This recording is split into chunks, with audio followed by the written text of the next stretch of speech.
Assalamualaikum warahmatullahi wabarakatuh. Alhamdulillah la haula wala quwata illa billah. Allahumma shalli ala sayyidina Muhammad wa ala ali sayyidina Muhammad. Baik teman-teman sekalian, pejuang NIP, kembali lagi di Bimbel Online Lulus ASN. Insyaallah hari ini kita akan melanjutkan materi kita. Kemarin sudah kita bahas tentang soal dan jawab TKP ya. Hari ini insya Allah kita akan membahas tentang TIU, tes intelijensia umum. Baiklah, mari kita mulai dengan lepaskan basmalah. Bismillahirrahmanirrahim. Selanjutnya kita akan membahas tentang materi soal tentang TIO. Baik. Nah, teman-teman sekalian, izinkan saya memperkenalkan diri kembali. Nama Khairul Rijal, saya alhamdulillah lulus CPNS tahun 2024 kemarin ya di Formasi Widya Iswara, Balai Diklat Keagamaan Kota Palembang, Kementerian Agama. Selanjutnya adalah terkait dengan TIU ya. Kembali kita mengingatkan bahwasanya TIU ini atau TIU ini tes intelijensia umum merupakan bagian dari seleksi CPNS yang menguji tentang kemampuan kita, kemampuan verbal, kemudian numerik, dan juga logika kita. Maka dari itu teman-teman sekalian, kita harus mengasah ya. Kita harus mengupgrade ilmu kita tentang kemampuan verbal, tentang kemampuan numerik, dan juga logika kita. Di mana tujuan dari tes ini adalah untuk mengukur kecerdasan dan juga daya tangkap serta kemampuan berpikir analitis dan logis kita semua. Baik, langsung saja kita masuk kepada soal yang pertama, yakni tentang kemampuan verbal, di mana ada beberapa subbab ataupun pembahasan terkait dengan eh, pembahasan eh, TIU ini. Salah satunya adalah tentang antonim atau lawan kata. Soal yang pertama adalah pilihlah kata yang memiliki makna berlawanan dengan kata berikut, yakni konvergen. Teman-teman sekalian perlu banyak membaca, menambah literatur kita, baik itu kosakata yang umum ataupun yang cukup ilmiah ya, sehingga kita memiliki ragam pengetahuan tentang bahasa ya. Konvergen, apa yang kita katakan tentang konvergen? Merupakan, kalau kita istilahkan secara bahasa, itu adalah kegiatan bergerak ya, bergerak menuju ke sesuatu titik ya, yang mana titik itu sama ya. Jadi intinya adalah bergerak menuju ke satu titik. Itu arti atau definisi dari konvergen. Maka teman-teman sekalian, kalau kita melihat dari opsi jawaban, yang pertama adalah A, menyatu. Sedangkan makna dari konvergen tadi adalah bergerak menuju satu titik ya. Tujuannya satu. Nah, kalau dia menyatu artinya sama ya. Maka jawabannya A kurang tepat. Yang B, bertemu ya, menuju satu titik bisa juga itu artinya adalah bertemu. Nah, maka itu jawaban yang B pun kurang tepat. Yang C adalah menjauh. Nah, awalnya kita melihat definisi dari konvergen ini adalah bergerak menuju satu titik, akan tetapi ini menjauh, berarti tidak menuju satu titik. Artinya jawaban yang cukup tepat ini adalah jawaban C. Sedangkan D, mendekat. Mendekat itu seperti ini, artinya itu sama ya definisinya. Kemudian mengumpulkan, kumulatif. Nah, itu juga kurang tepat. Maka teman-teman sekalian, jawaban yang paling tepat adalah jawaban yang, ya betul, yang C ya, menjauh. Karena konvergen itu adalah artinya adalah bergerak kepada satu titik, sedangkan lawan katanya adalah menjauh. Ya, seperti itu. Baik, selanjutnya soal nomor 2. Baik teman-teman sekalian, tadi sudah kita bahas tentang antonim atau lawan kata, yang saat ini kita akan membahas tentang eh, sinonim atau persamaan kata. Soalnya adalah pilihlah kata yang memiliki makna yang paling dekat dengan kata berikut. Eksentrik ya. Eksentrik ini apa, teman-teman sekalian ya? Kita ketahui bahwa eksentrik adalah eh, memiliki makna ataupun definisi memiliki sifat ataupun perilaku yang tidak biasa, ya, atau unik, ya. Nah, itu. Maka kalau kita mencari, ya, jawaban yang tepat, ya, persamaan kata dari unik. Contoh yang A, biasa. Kalau kita eh, apa namanya, mencoba untuk menyamakan, ya, antara eksentrik dengan biasa, ya, tentu ini berbeda, ya, lawan katanya. Yang B adalah aneh. Nah, ini cukup tepat. Kenapa? Karena eksentrik itu adalah unik, unik itu tidak biasa atau aneh, ya. Nah, ini jawaban cukup tepat. Kita keep dulu. Yang C umum sama seperti A, ya, biasa, umum, ya. Kemudian D normal, juga yang E itu wajar. Jadi eh, A, C, D dan E itu adalah jawaban yang apa namanya, malah kebalikannya, antonim dari eksentrik. Karena eksentrik itu adalah tidak biasa, tidak wajar, tidak umum, dan tidak normal. Artinya unik. Maka jawaban yang paling tepat adalah yang B. Nah, ini teman-teman, mari kita sama-sama belajar ataupun mengambil ilmu kita tentang definisi ataupun makna, ya, yang memang cukup asing di telinga kita, tapi ini menjadi soal ataupun pertanyaan yang selalu dibuka ataupun dilaksanakan, ya, atau dipaparkan pada saat tes CPNS. Baik, teman-teman sekalian, kita akan melanjutkan pada soal yang ketiga tentang kemampuan numerik atau aritmetika. Nah, ini cukup panjang penjelasannya, tapi insya Allah kita akan memberikan tips dan trik menjawab dengan cepat.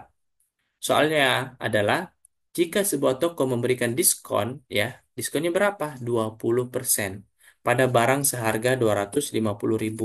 Nah, ini teman-teman sekalian, kita anggap, ya, diskonnya adalah membeli baju, katakanlah, ya. Kita beli baju, apa namanya, kemudian diberikan diskon, ya, baju, katakanlah seperti itu. Kita beli baju, oke, bajunya berapa harganya? Bajunya 250.000, ya. Oke, 250.000 ini 20%-nya berapa? Itu yang ditanyakan. Baik, teman-teman, karena apa namanya, yang paling penting adalah kita bisa menghitung cepat, ya. Karena 20% dari 250.000 ini, kalau kita kalikan, ya, maka ketemunya ataupun hasilnya adalah 50.000, ya.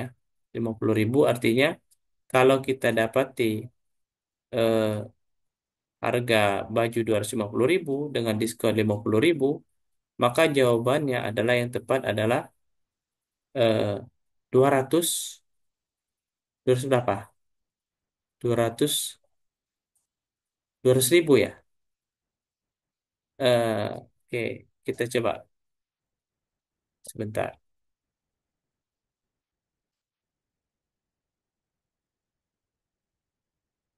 Bentar, ya. Ya, teman-teman, betul, ya.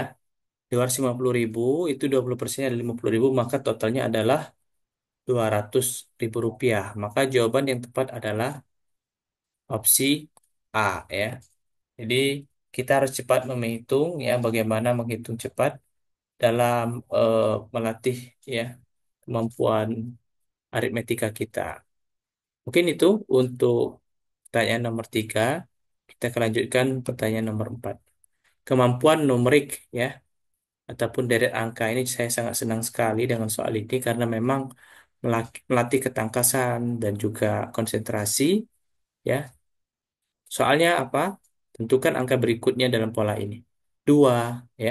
Kemudian ada 6, ada 12, ada 20, ada 30.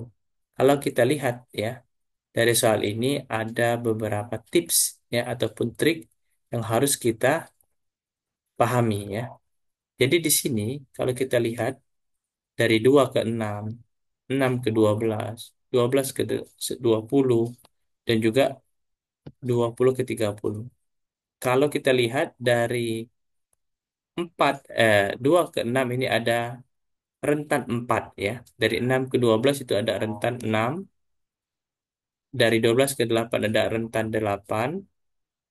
Dan dari 20 ke 30 ada rentan 10 ya. Artinya 4 6 8 4 ditambah 2 6 ditambah 2 8 8 tambah 2 10 10 ditambah 2 12 ya. Maka jawaban yang tepat itu adalah 42 ya, teman-teman. Jawaban yang tepat adalah opsi C. Kenapa ya? Karena polanya adalah plus 2 plus 2 plus 2 plus 2 plus 2 plus 2 dan plus 2 ya. Baik, teman-teman. Itu kita akan lanjut ke soal nomor 5. Kemampuan logika atau silogisme. Nah, ini menjadi menurut saya ya, kalau kita tidak belajar atau tidak mengasah, maka kita akan tidak terbiasa menjawab soal tersebut. Jadi kita akan kesulitan ya dalam menentukan jawaban yang tepat. Soal yang kelima, premis satu, semua burung bisa terbang. Semua burung bisa ya, bisa terbang. Kemudian premis dua adalah ayam adalah burung, ya, termasuk burung. Maka kesimpulan yang benar adalah A, ayam pasti bisa terbang. Ayam pasti bisa terbang. B, semua hewan bisa terbang. C, ayam tidak bisa terbang. D, semua burung adalah ayam. Tidak ada kesimpulan yang bisa diambil. Ayo teman-teman, silakan kita jawab bersama-sama. Saya beri kesempatan 5 detik dari sekarang.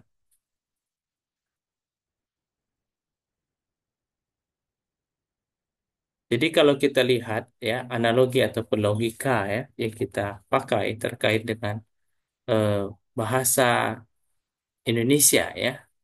Yang pertama adalah ayam pasti bisa terbang. Kalau ini kita coba pakai ilmu logika ya. Semua burung bisa terbang, premis yang pertama. Yang kedua adalah ayam adalah burung atau unggas ya. Tentu kalau misalkan kita eh, analogikan secara logikanya di lapangan, oke, semua burung pasti bisa terbang. Tapi masalahnya ketika ayam dikatakan menjadi burung, maka tidak mungkin ayam itu bisa terbang seperti burung, ya. Artinya teman-teman, kita juga harus mengasah logika kita, bagaimana soal ini bisa logis atau tidak. Kalau seandainya ayam itu bisa terbang, maka sebenarnya itu sebuah apa namanya fakta yang salah seperti itu ya. Ayam pasti bisa terbang, tidak mungkin. Ya, semua hewan bisa terbang, tidak semua. Ada ikan, ya. Bahkan ayam pun tidak bisa terbang. Nah, ini ayam tidak bisa terbang. Tapi dalam opsi ini, ayam adalah termasuk burung. Semua burung adalah ayam, tidak tepat. Maka jawaban yang paling tepat adalah opsi E ya sebenarnya. Kenapa? Karena kalau kita jawab ataupun kita coba menerka ya, yang pertama, misalkan ada burung yang tidak bisa terbang seperti ayam. Maka kesimpulannya ayam pasti bisa terbang. Itu kalau misalkan premis duanya adalah kalimat tersebut ya. Semua burung bisa terbang, ada burung yang berjenis ataupun ada burung yang tidak bisa terbang ya. Salah satunya ayam. Maka jawaban yang tepat adalah kesimpulannya adalah ayam pasti bisa terbang. Karena tadi ada premis yang selanjutnya tentang mendefinisikan atau menyampaikan bahwa ayam itu tidak burung itu tidak bisa terbang ya. Tadi yang pertama semua burung bisa terbang. Seandainya ya ada premis yang kedua adalah ada burung yang tidak bisa terbang adalah ayam, maka jawaban yang tepat adalah ayam pasti bisa terbang. Nah, itu seandainya kalau kita eh, analogikan ya. Tapi intinya adalah teman-teman kita harus masuk ke logika kita juga. Ayam pasti bisa terbang belum tentu sebenarnya tidak tepat. Semua hewan bisa terbang tidak juga seperti itu. Karena setiap hewan ada yang di air ya, Wah, ayam tidak bisa terbang, belum tentu juga. Bisa jadi dia bisa terbang kalau di atas atap ya. Dan semua burung adalah ayam belum tentu ya. Maka opsi yang tepat adalah yang E. Oke, baik teman-teman sekalian. Soal terakhir atau PR, mari kita sama-sama pelajari ataupun kita jawab kemampuan logika atau analogi. Soalnya adalah mobil ya dengan roda ya sama dengan apa? Nah, silakan teman-teman untuk mencari hubungan antara mobil dan roda ini. Apa hubungannya? Ya, apakah dia bagian ya atau seperti apa? Ya. Opsi yang A, pisau dengan potong. Ini apakah dia bagian atau fungsi ya? Buku dengan tulis. Kemudian ada pena dengan kertas, dengan meja dan kaki, ya, atau kipas dan angin. Pilih jawaban yang terbaik sesuai dengan kisi-kisi soal di atas. Mungkin itu saja yang dapat saya sampaikan kawan-kawan sekalian. Mudah-mudahan bisa menambah pengetahuan kita semua. Kesimpulannya adalah TIU menguji kemampuan verbal kita, numerik, dan juga logika. Persiapkan diri dengan banyak latihan soal, membaca, ya, ataupun simulasi, dan kelola waktu sebaik mungkin pada saat nanti ujian karena TIU banyak orang yang menghabiskan waktu di TIU sehingga TKP-nya atau TWK-nya itu terlambat atau terhambat sehingga nilainya akan jomplang atau berbeda. Maksudnya apa? Kalau kita terlalu fokus dengan soal-soal TIU, tidak memanajemen waktu dengan baik, kita akan kehilangan waktu di tes-tes yang selanjutnya. Terima kasih, mudah-mudahan sukses kita semua. Mudah-mudahan teman-teman bisa lulus CPNS di tahun 2025.